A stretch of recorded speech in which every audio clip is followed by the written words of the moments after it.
Welcome to the ultimate compilation of Whoopi Goldberg's most over-the-top tantrums against Donald Trump. Over the years, Whoopi, a once celebrated actress and comedian, has become one of the loudest voices on The View, where her unfiltered, woke, and often erratic behavior has taken center stage. From fiery rants to wild accusations, Whoopi's disdain for Trump has grown into a spectacle all its own. As the years go by, her reactions have become more intense, often veering into territory that leaves audiences questioning whether she's losing her grip. This compilation highlights her most unhinged moments, from heated debates with her co-host to full-blown meltdowns on live television. Whether it's her dramatic walk-offs, nonsensical arguments, or exaggerated reactions, Whoopi has turned what was once thoughtful commentary into chaotic performances that are as divisive as they are entertaining. Get ready to witness the evolution of Whoopi Goldberg, from sharp-tongued comedian to a woke warrior whose behavior grows more erratic by the day. Sit back, watch, and decide for yourself. Is this passion performative outrage or something else entirely? Don't forget to like, share, and comment on your favorite Whoopi moment below. Listen, take him seriously and take him literally. I don't think that we have to. I think it would be remiss of us to not say Joe Biden knows how to do this. Yes, he knows how to do this. He's quite good at this, and you know, you can't refute anything with him because he just, when I say him, I mean he rambles. Trump. Yeah. He tends to just. But can I mention one thing? No, I've hired Whoopi to work for me as a comedian before this stuff. And, you know, I'm not particularly shy about what I hear. Her mouth was so foul. She was so filthy dirty, disgusting. Half the place left. I said I'd never hire her again. Well, thank you for watching. Yeah. As it turns out, I was filthy. I was filthy. And stand on that fact. I have always been filthy. And you knew that when you hired me.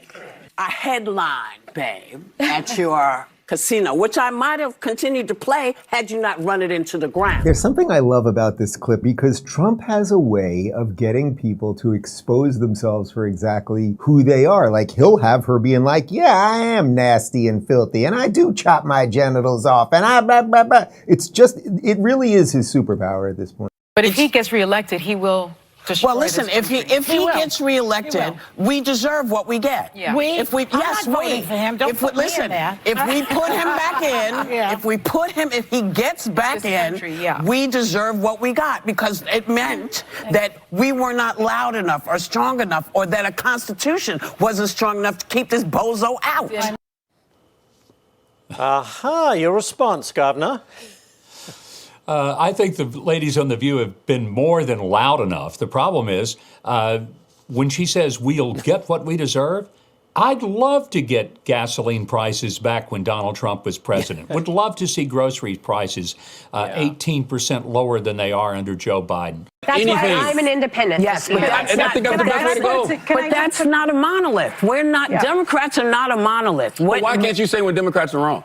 And why can't Republicans say when Republicans are wrong? I'll tell you when Democrats are wrong. So you don't think Joe Biden is wrong? No, I don't. And can I just point this out to you? The president has a pardon power, right? I didn't say you were ridiculous, Ms. Goldberg. Yeah, I would never. I said that. I just think that's ridiculous. Think about it. Just think about it this way. He was saying she never worked at McDonald's. She never. Right. So now he took himself to McDonald's. That was McDonald's that was closed, and he wasn't wearing a hairnet, which really bothered me. Yeah. But here's the thing I really want you to see. Here she is. She is marching with protesting and striking McDonald's employees in Las Vegas because the workers were calling for a $15 minimum wage and better working conditions. No net? Really? I don't want your French fries.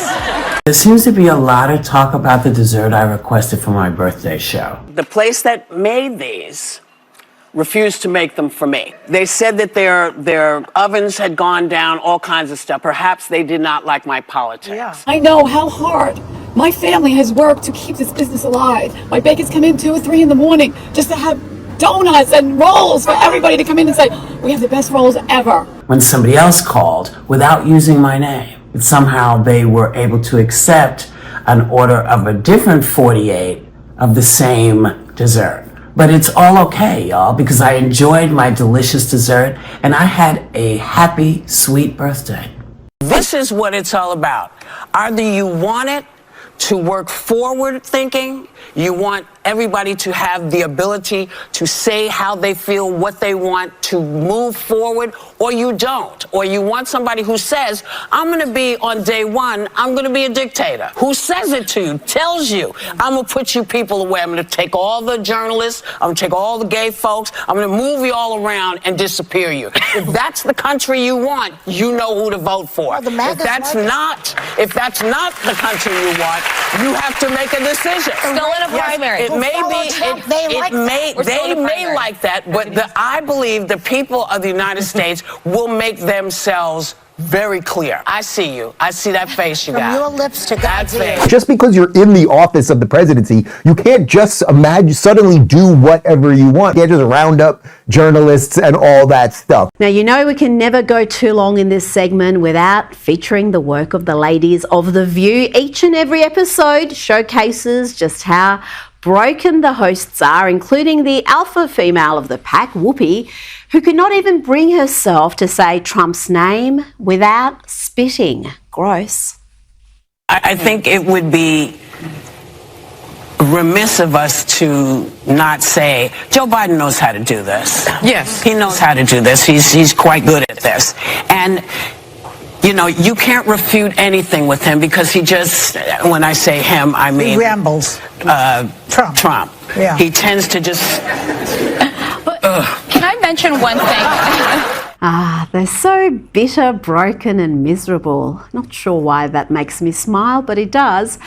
So far, 200,000 people have canceled their Washington Post subscription over the decision to block the editorial board from endorsing Vice President Harris. Now, the paper's multi-billionaire owner, Jeff Bezos, wrote an op-ed defending the move, claiming that no one picks a candidate over a paper's endorsement, and that with the growing mistrust of the media, it gives the appearance of non-independence. He also wrote that, I quote, ending them is a principled decision and the right one.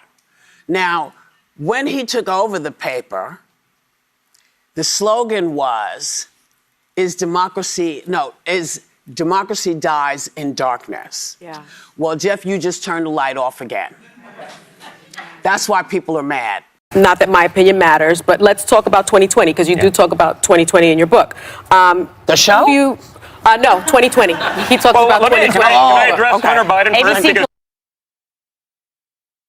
I'm hoping Dr. Jill becomes a Surgeon General, his wife. Because Joe Biden's wife, because he would never do it, but she's a hell of a doctor. She's an amazing doctor. I thought she was a doctor and PhD. Yeah, I could be wrong. I thought she was. I think she's a teacher, but might be good for Betsy. I have been polled. I've been polled by both parties, which always makes me laugh. Yeah, because I also have a landline. I feel like when people say, they took a poll, I've been alive a long time. My phone is never rung. No one has ever polled me. And it really has to do with what we need to probably stop calling Broadway. Maybe we can stop calling it the Great White Way and replace it with the Great Bright Way. And that will allow everyone What made it white? I'm sorry, so I'm I don't not following know, that but either. I don't know what that means. Is that what Broadway's called? It's I don't. That's what Broadway has been called, the Great White Way, and I suspect it comes because of the bulbs. Yeah, because of the bulbs in all of the signs. So and his suggestion is, why don't we stop calling it the Great White Way and call it the Great Bright Way? I thought it was really wonderful and a good shift and a good change. I like that.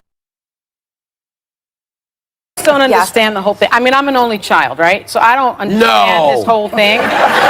Yes, as is Jill. I'm like so psyched about I wrote a novel, and it's my debut novel. It's called Summer on the Bluffs. It's going to be released on June 16, 2020 by HarperCollins. And this is what it's about. So every summer, Esperanza Perry Soto, she's an Afro-Latina lawyer. No kidding. Wow. She escapes. Where'd you get that idea? She escapes from New York City every summer for the beaches in Oak Bluffs on Martha's Vineyard, where she shares a beautiful seaside home with her two god sisters, Billy and Olivia. Now, the home is owned by their godmother, Amma. She's the first black woman to have a seat on the New York Stock Exchange. But this summer's On the Bluff is different because Amma has decided to give the house, but to only one of her goddaughters. Each of the women want the house desperately. Each is grappling with a secret.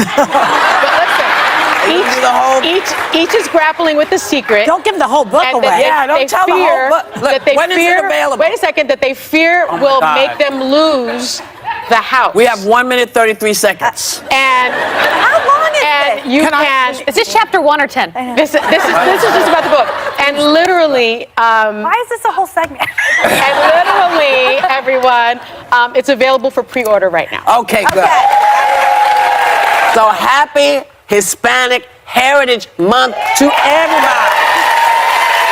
That's right. Wonderful. And if I could give a quick shout out to myself, I'm on the cover of USA Today's Hispanic Living, and it's the first time I've been on the cover of a Latino. Is there a photo? Is there a picture? There is a picture, but I didn't tell anybody, so we can show it another day. I saw it over the weekend. It's beautiful. Thank you. I can verify. You done? Congratulations. All right. Because you know she's Hispanic, right? But most people didn't know that because I'm Afro-Latina, and it's the first time that an Afro-Latina has sort of been celebrated like that. Ding the bell. So I appreciate it a lot. But Megan. Well, I won't tell the other Afro-Latinas. Yeah. I won't tell the other ones. You guys gave her a job on the show, which I think is airing this weekend. Yes, this weekend is your acting episode. role. She said, I know. Sunny is a thespian. Thank you.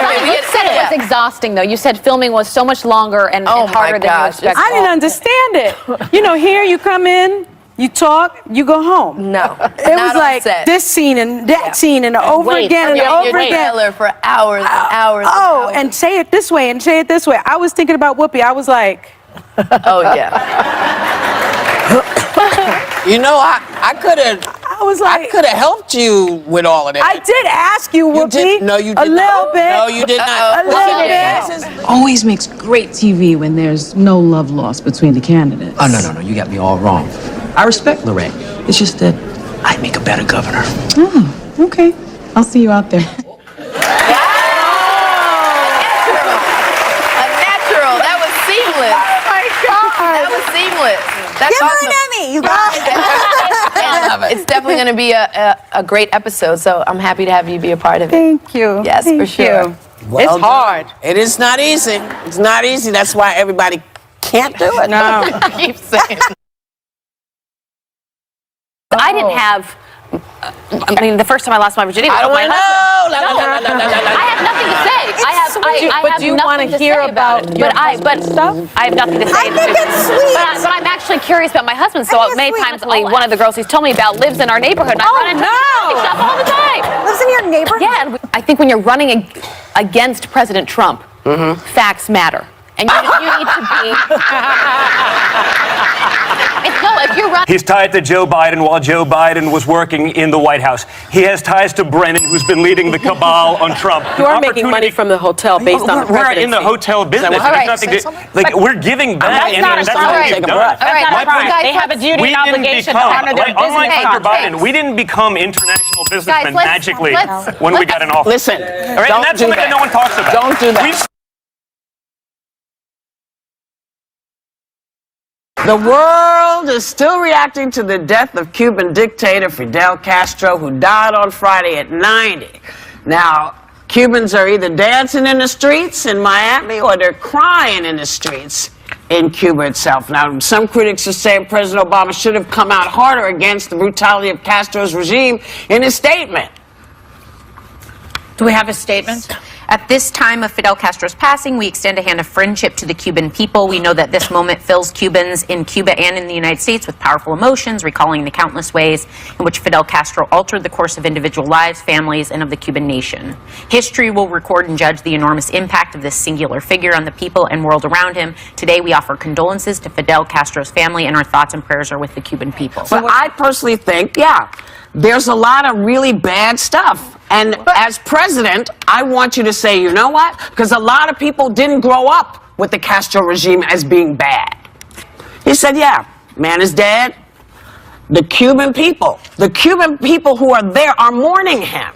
And he is talking to the people of Cuba. He's not talking to the Cubans here. But he's speaking for the United States. He's speaking to the Cuban people. Don't you think there's a way, though, for him to have been diplomatic and at the same time call a murderer and say this is not representative? You either can call a murderer, or you have to do what he did. Right. I'm saying to you that what Obama did was what a president is supposed to do. Not in my opinion. I understand that. I understand that. But I think what the president was doing was not to poop on the people who are mourning him back there. Like Elian Gonzalez says he was a father figure to me. We can't understand that, but we don't live there. Bernie Sanders is already a big target for his rivals as the front-running candidate, but he just left himself wide open for doubling down on his praise for Cuban leader Fidel Castro. Take a look. You know what? I think teaching people to read and write is a good thing. I have been extremely consistent and critical of all authoritarian regimes all over the world. The truth is the truth. And that's what happened in the first years of the Castro regime.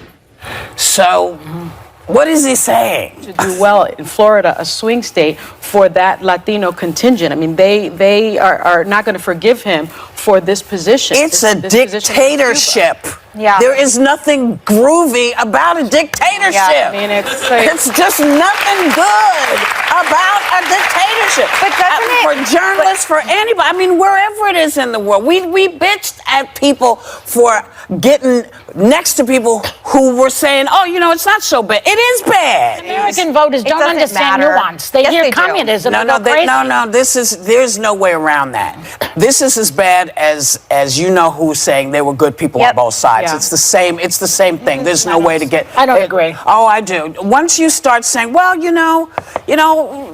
Hitler wasn't so bad because but he didn't say that. But no, he didn't say that. But to a Cuban person, it's just as bad. I agree. It's just as bad. Cuban refugees who lost everything in Cuba because of Castro. Yeah, it's as bad. A vote against Donald Trump is not necessarily a vote for Joe Biden. And I think he has to give some people something to latch onto. And I don't know that the biggest appeal he can make is going to be his vice presidential pick. And I don't know that people have that same excitement. And so he has to consider someone who can run with him, obviously. He'll make history as the oldest person entering the White House at 78. So this is going to have to be a younger person. We have to be honest. He's likely a one-term president. I want to clear something up because I'm sure you don't want people to think you're an ageist when you talk about how old folks are.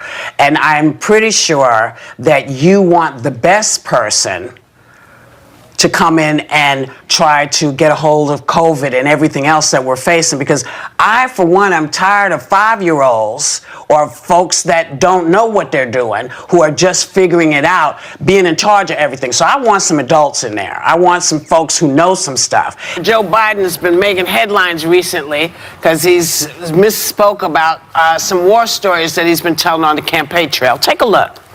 This guy climbed down a ravine, carried this guy up on his back under fire, and the general wanted me to pin the silver star on him. I got up there and I said, God's truth, my word is a Biden. He stood at attention. I went to pin him. I said, sir, I don't want the damn thing. Do not pin it on me, sir. Please, sir, do not do that. He died. He died. So Biden actually mixed together 3 different events with veterans into one story, which he defended in an interview with NPR. Take a look. But the details are irrelevant in terms of decision-making. So is he right that in terms of decision-making that the details are irrelevant? He didn't lie. He's saying, listen, he spoke and did this with several different soldiers. I don't have an issue with it. If it's about age, which everybody's trying to make it about, then we should start with you-know-who in the White House, because he is the oldest to ever become president at 70 and 7 months.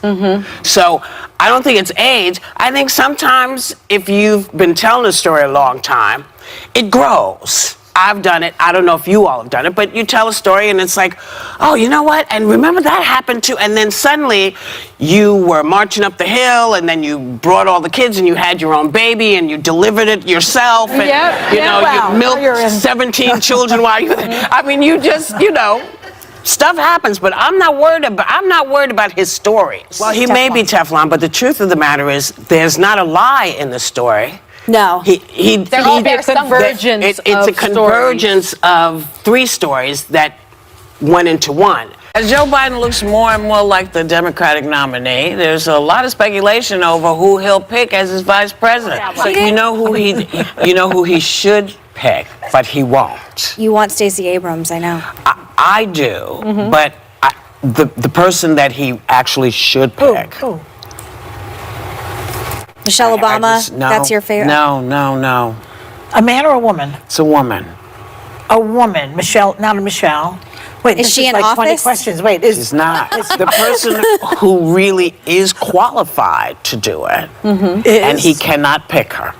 Hillary Clinton. Oh, Hillary Clinton, yeah. For VP. I'm just saying, I have to tell you what I haven't heard and what I need from him.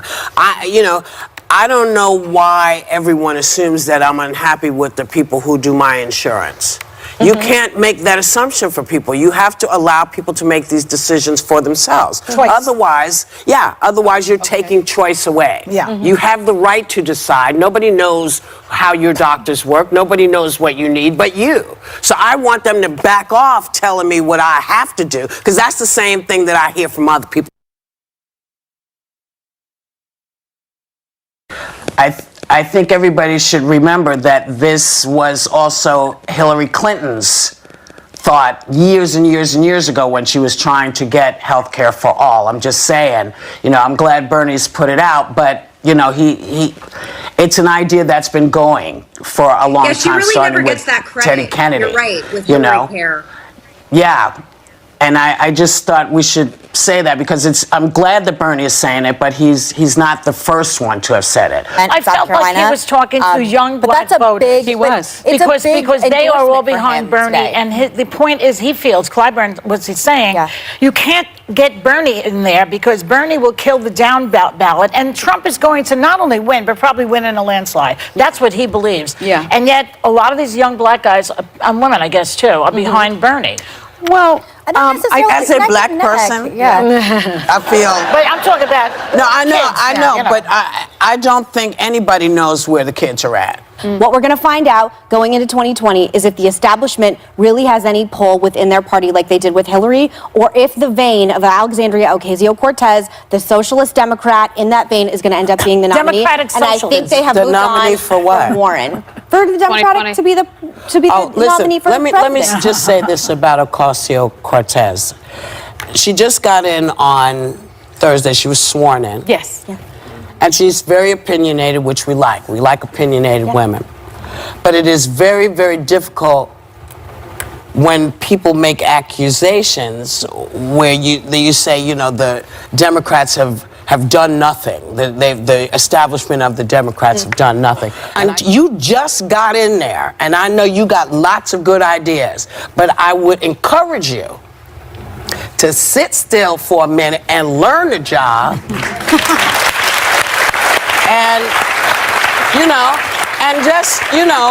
Because there are people in that party who have been working their tails off for this country. They know a lot. And they know a lot. And you could learn some stuff from them.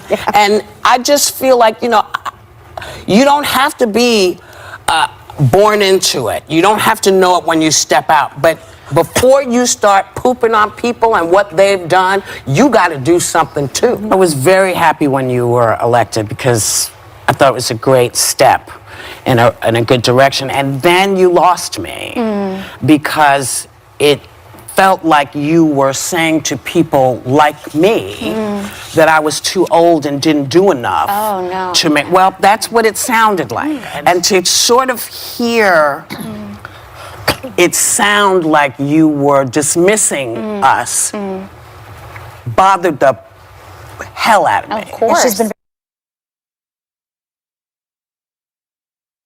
And so the next thing I have to ask you now, you know, are you a Democrat? Are you like an African American? Do you know what I mean? When people say African American, we say, no, I'm an American. Don't hyphenate it. Are you a Democrat? Help me understand, because it's the same issue I have with Bernie. You know, I understand that there are a lot of places people can live in this party, but I feel like you must come in as you want me to see you, and you must come in up front. So are you, explain what kind of Democrat you are. Elizabeth Warren kept up her attack on Mike Bloomberg's non-disclosure agreement, but Bloomberg's girlfriend, Diana Taylor, thinks she needs to get over it. Take a look. In none of them was he accused of doing anything and saying something nasty to a woman. That is not who he is. Life has changed. I grew up in that world. It was a bro culture. I think that if you're running for president, get your talking points straight. She sounds cavalier in the way she's answering it, and we are living in different times. And Elizabeth Warren just keeps going for the jugular, She needs to be, Elizabeth Warren needs to be careful. Yeah. She needs to be very careful with this. He didn't Address a Huffington Post article from this weekend about ABC News Senior Vice President of Talent and Business Affairs, Barbara Fredita. The article cited unnamed sources claiming that Fredita made racist and derogatory comments about several members of staff. Now, one of her alleged statements mentions you, Sonny. It was a tough weekend for me, and I was really disappointed and saddened and hurt when I learned about the racist comments that were made, allegedly, about me, my colleagues, and my dear friends. I know Barbara Fredita, and I don't think she's a racist. Everything I know about her doesn't say that she has this in her. In California, the first case of someone contracting coronavirus from an unknown source was discovered. The patient didn't travel any place where there's an outbreak, and it didn't appear to come in contact with any known patients. Now, I think people have to keep this in mind. We have a year-long flu season. Yeah. We are under siege from the flu. We are looking, there are not, people die from the flu a lot. Because if you're not having issues, if you're not having breathing issues, then calm down a little bit. Calm down, because you're going to catch something outside anyway.